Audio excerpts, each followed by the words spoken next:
Hey, welcome to another Prima.Law support video.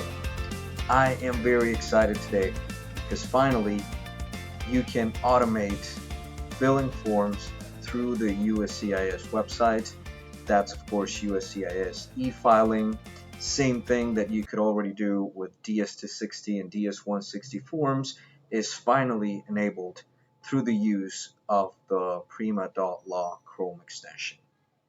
Great news, very excited about this. Let's check it out.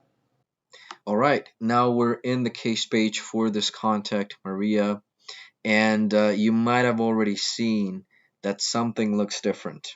That's right, the Send to extension button is no longer an exclusive for DS160 and DS260 forms. Now, you can do the same. Use the Prima.Law Chrome extension to automatically fill forms for USCIS e-filing. Let me show you how that works. But before that, quick reminders. First, make sure that you have the Prima.Law Chrome extension installed. We have an article for that as well, a video on how to do it. And also make sure that all of the information that you need to be exported to the USCIS website is here in this form, be it through the use of a smart interview, maybe a manual filling of the form, or perhaps you provided access to your client through the client portal. All those options work. Just make sure that all the information is here. Again, you can just maybe check to make sure that everything is there through the form editor. Right, scroll down, everything looks fine. Let's go back to the case page, and I will use the Send to extension button to create an I-90 form. Click on that. It'll take you to the USCIS account. I've already logged in, but in case that you have not done this, all you need to do is input your username, your password, and of course, if you have a two-factor authentication, you need to input the code as well. But once you're in, this is what's going to happen. It's already happening there, right? It's going to automatically fill all the data, and as you can see, it stopped right there. You might be wondering what happened. Well, my form did not have this in it, so I do need to make sure that I select one of these in the form. Otherwise, it's not going to input that for me, right? So let me go ahead and click on next. I will resume the automatic process, and it feels like magic, truly.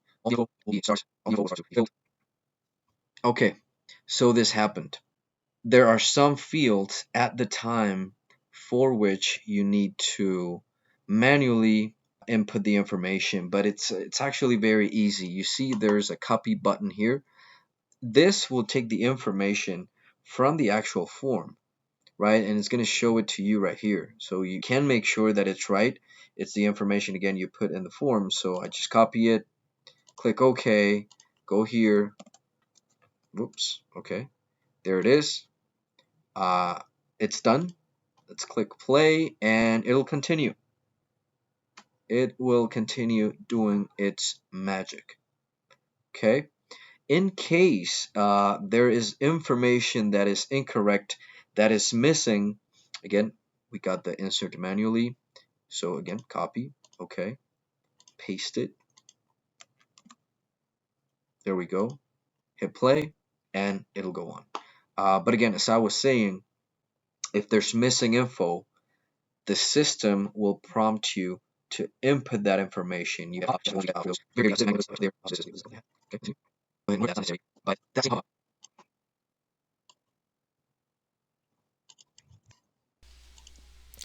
Okay, I will now create another form. This is going to be the I-130. So as you can see, it's just going on. Again, feels like magic. It'll automatically start to put all the information in as soon as you hit the play button. And here we go. Let's begin.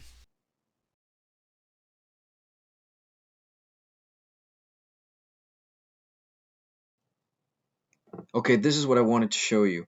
If there's information that's missing from the form, you will know because the process will stop, and you will get these messages, right, that tell you that you must provide a response. So in case that you have not input this information in the form, then you will have to input it manually. Just go ahead and put the information there. Okay, let's say, let's hope that works. One moment. Yeah, that doesn't make any sense. Let me go ahead and change that. Okay, and there we go. The process will continue as soon as you hit the play button. You need to change that, of course, once that information is input in the system. And now the process will continue automatically. You see that you must provide a response again. This is because I didn't have this information in the form. So it's information that you have to input manually now. That's why I recommend making sure that the information is in the form prior to using this automated process. Okay, now we're back to the case page. Again, the process is very similar to consular processes. It's just little things here and there. Input the access to, the credentials to access your account, the USCIS account, and that'll be it. If you've already logged in, then it's seamless. You just hit the send to extension button and it'll do its magic. Thank you once again. This is very exciting for me to share this information. I really hope you enjoy this new functionality. And thank you for your time again. Thank you for tuning in. See you in the next one. Bye bye.